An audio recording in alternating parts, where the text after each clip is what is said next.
Hey y'all, and welcome back to the party. It is your girl, BrittReacts, and today we are reacting to Bill Burr. Advice coworker stinks.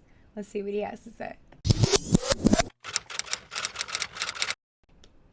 All right.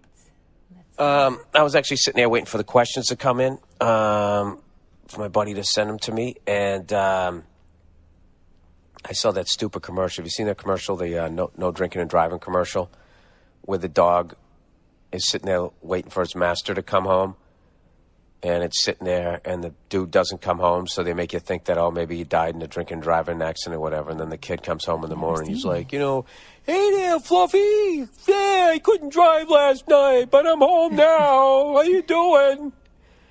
I just want the dog to be like, hey, yeah, dude, it's great you came back, but FYI, I took a shit in the kitchen.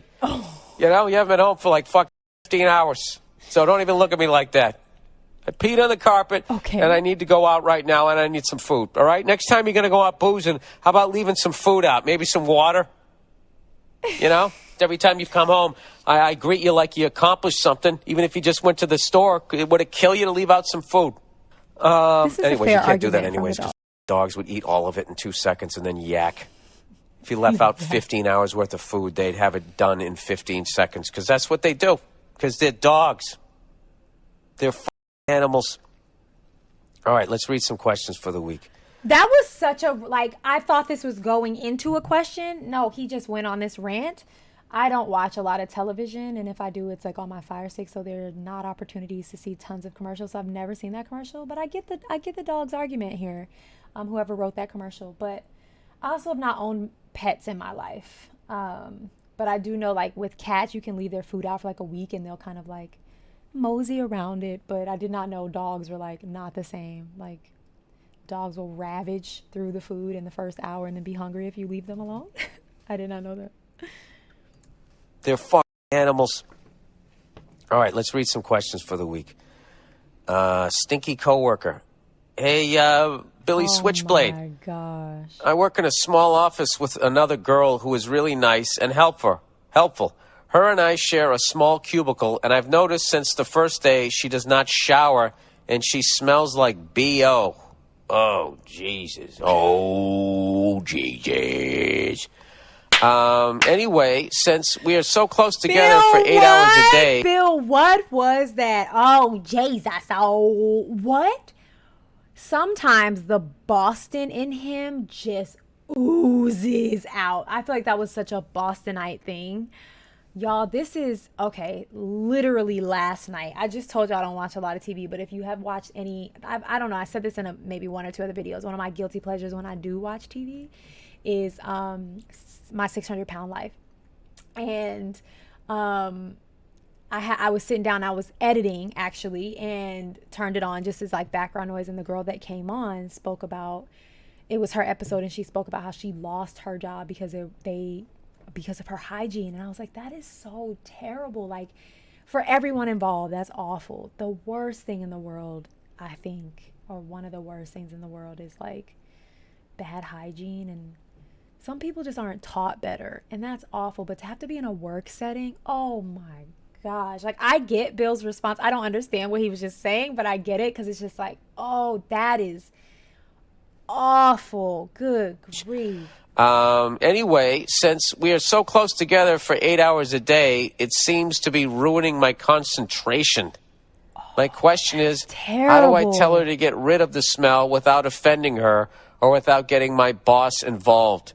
It seriously is making me think about switching jobs. Thanks for the help. Big fan of your comedy and the podcast. P.S. Dude, I don't know.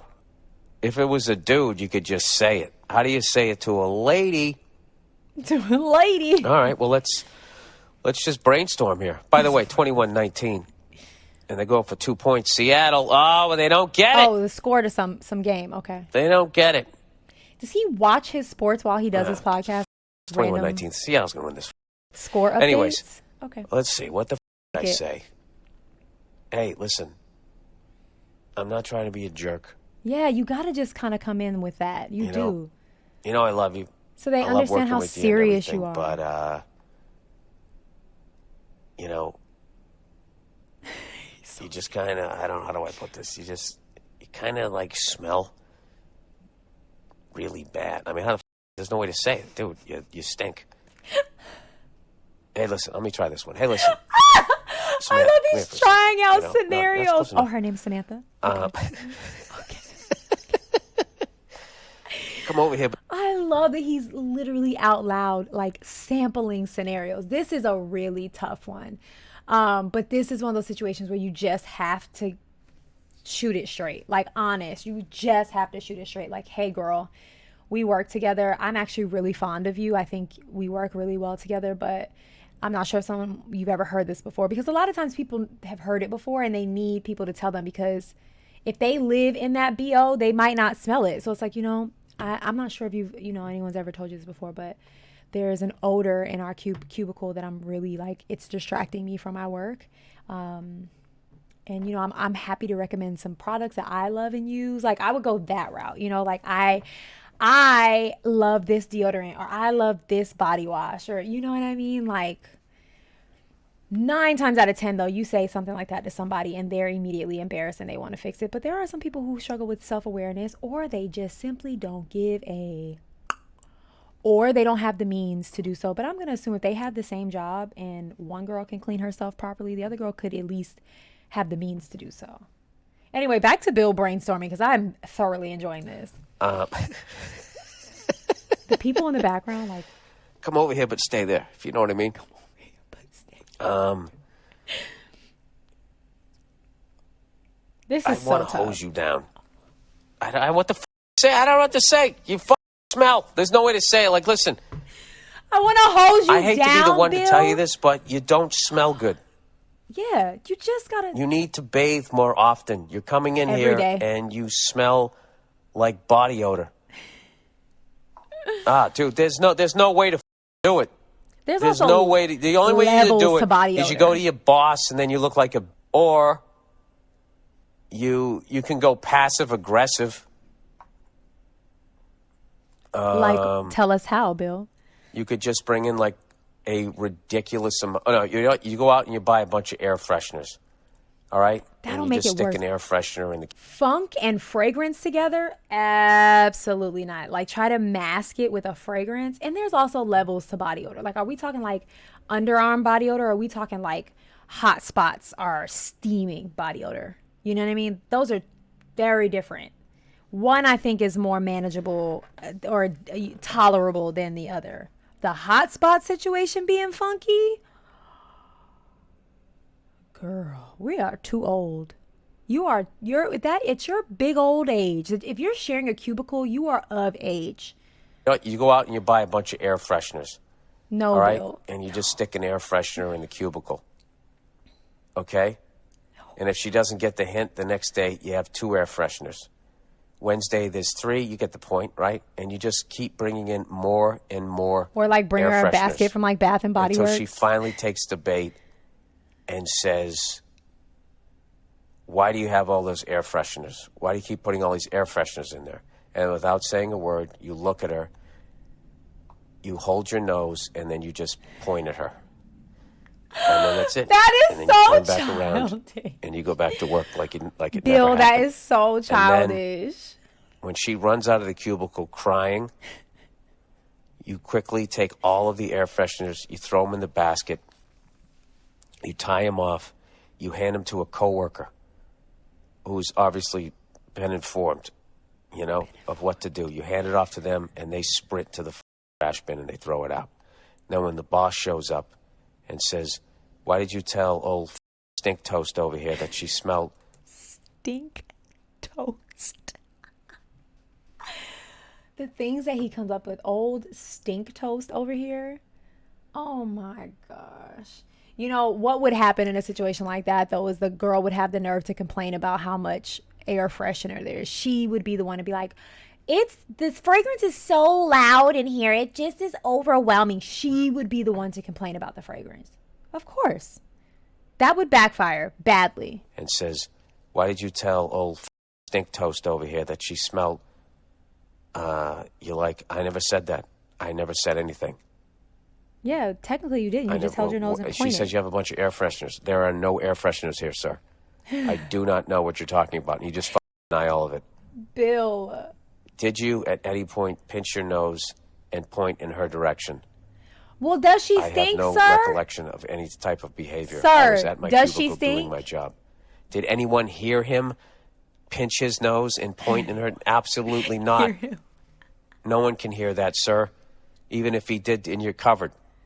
You just have to realize at that point you're going to be trashing your working friendship.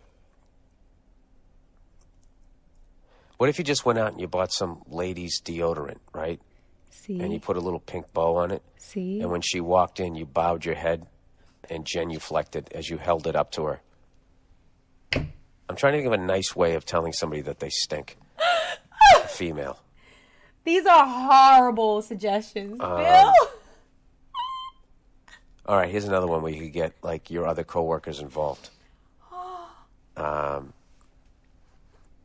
It's like throwback sports fan day, and you decide everybody's going to do the wave. Oh my gosh. All right, and then the one person conducting them also has this little spray bottle of perfume. When it comes by her, for be like, "Hey!" and she raises her thing. No, don't like spray. People on either side just spray perfume into her armpits really quickly. Then everybody runs away. He really thought Nah, about then that one. she'd start crying again. Just ask her. Just say, listen, is there a way for me to tell you that you have body odor that won't make you cry? Is there a way for me to do that? Sometimes you just have to. Is there anything worse than when somebody puts you in a position to have to do that? Terrible. You know? Terrible. Oh, my God. You stink. You know what's the worst is the air freshener thing, because there's going to be this tipping point where the air freshener and the BO are competing for your sense of smell. And if you can somehow tough your way through that day without puking, you're a better man than me. Is there anything worse than when you're watching your own team and a guy catches a ball and you're just watching the quarterback baseball? sort of just escort football. him down the field? It's like at any point, are you going to try to take a Escorting him proper down. angle or at least dive at their fucking shoelaces? What are you doing? Sorry. All right. He really just went squirrel on us. Squirrel, and like ended that and went right into football again. That is such a difficult situation. I definitely think all of Bill's suggestions were terrible. He's better off just saying, you stink. I can't work like this. And if you don't do something about it, I'm going to have to let upper management know. I cannot work in these conditions. Simple. Easy enough. Oh my gosh. The pinch your nose. And he's like, did you hear him pinch his nose and point? It's like, of course you did. That's why I did it. Oh my gosh. All right. I love that. That was hilarious. Go have the day you deserve. Peace.